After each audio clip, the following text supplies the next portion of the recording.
اومدم موزه محلی سنتی در رومانی. خیلی هیجان انگیزه، خیلی خوشحالم. خواستم شما را شریک کنم در این جشن، با من همراه باشید.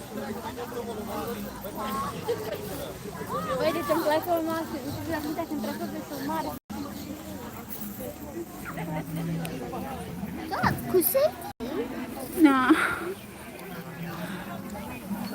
از این عینک تصویری ها گذاشته بودن. اینو دارم میگم. اینجا یه سری برای بچه ها تفریح گذاشتم.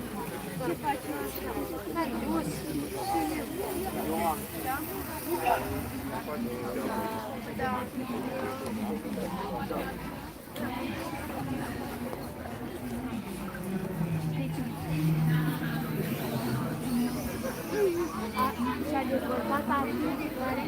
Ce? Și-a dezvoltat articulare. Ce?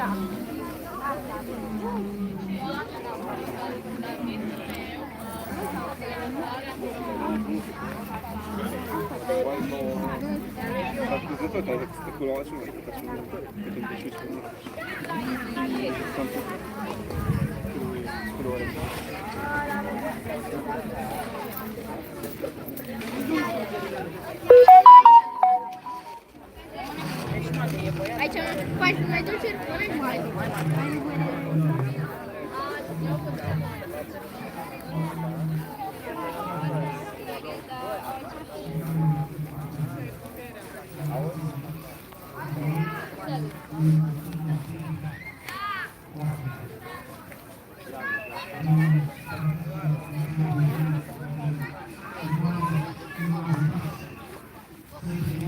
Încercați să mergeți să le rugați să vă dea încă una, să puneți pe invers.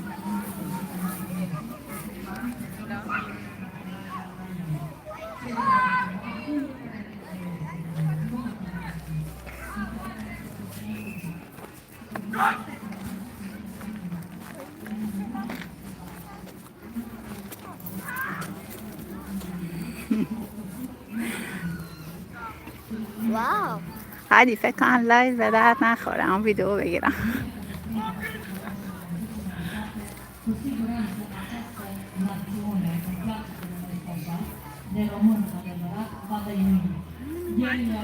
Un alt primar din ordine a fost așa de la început cu mine și a zis că știți că o să dispară.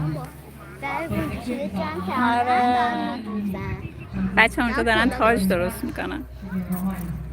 Au reușit să trăiască 2000 și de ani. Păi nu suntem noi chiar atât de grav să distrugem în 200 de ani. Așa că sunt convinsă că putem să păstrăm cu mândrie tot ceea ce frumușii noștri ne văd. Mulțumesc că mă bucur că vă revăd din nou aici. Și eu mă bucur că ne revedem și că purtăm același costum. Suntem de o mamă și de un tată. Bună ziua! Bine v-am găsit! Vă mulțumesc pentru invitație, domnule primar. Vă salut pe toți locuitorii Comunei Bujoreni. Vă salut pe toți invitații. Invitații de seamă. بچه اگه دوست دارین تو لایو بمونم فیدبک بدید لطفا. De acolo de unde au venit și strămoșii mei în țara Loviștei. De aia purtăm aceeași موزه یه موزه از تو رومانی که امروز مراسم سنتی گرفتم. بعد دیگه هیچی دیگه منم اومدم ببینم چه خبره. zonei păstorești din Vărginea Sibiului și din nordul Olteniei, acolo unde acum câteva sute de ani au venit păstorii din Ardeal. Vreau să-i adresez mulțumiri pentru invitație domnului primar, să-l felicit pentru că, iată, dincolo de preocupările pe care le are în ceea ce privește dezvoltarea infrastructurii localității și a dezvoltării economice, este preocupat și de cultură, de învățământ, de păstrarea tradițiilor noastre populare. M-a rugat să vin aici în costumul purtat de bunicul meu și cu onoare am acceptat invitația.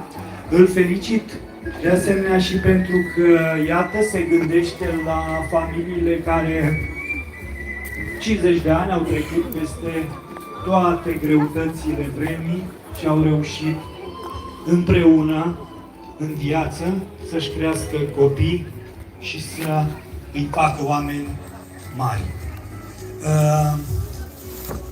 Domnule primar, cred că nu trebuie să abuzăm de răbdarea publicului și să începem festivitatea. Da, mulțumesc că am să începem și nu înainte de a spune că alături de domnul Cristian Buicam sunt mulți alți invitați de seamă, domnul prefect Victor Stănculescu, colegi din instituțiile de stat, conducători de instituții de stat și de județene, invitați. Noi am invitat aici pe toată lumea. Muzeul satului este al satului, nu este un loc politic, dar invităm pe toată lumea pentru că toată lumea are aici acest loc, are această posibilitate de a se exprima, de a fi aici alături de dumneavoastră și cu toții trebuie să fim mândri de portul popular românesc. Să începem decernarea premiilor pentru statornicie. Eu așa cred că este. Este un premiu prin care noi recunoaștem și felicităm pe cei care timp de mai bine de 50 de ani. بچه فکر کنم لایو براتون کسل کننده باشه. من ویدیو میگیرم بعد براتون پست میکنم تو پیج. ممنون که با من همراه بودید. تا درود دیگه، بدرود. Familia Marinescu, Ion și Gabriela. Oameni cu care mă văd destul de des. Și felicitări, Nenelu. Astăzi nu ne-am văzut la biserică, că eu am avut treabă. Da?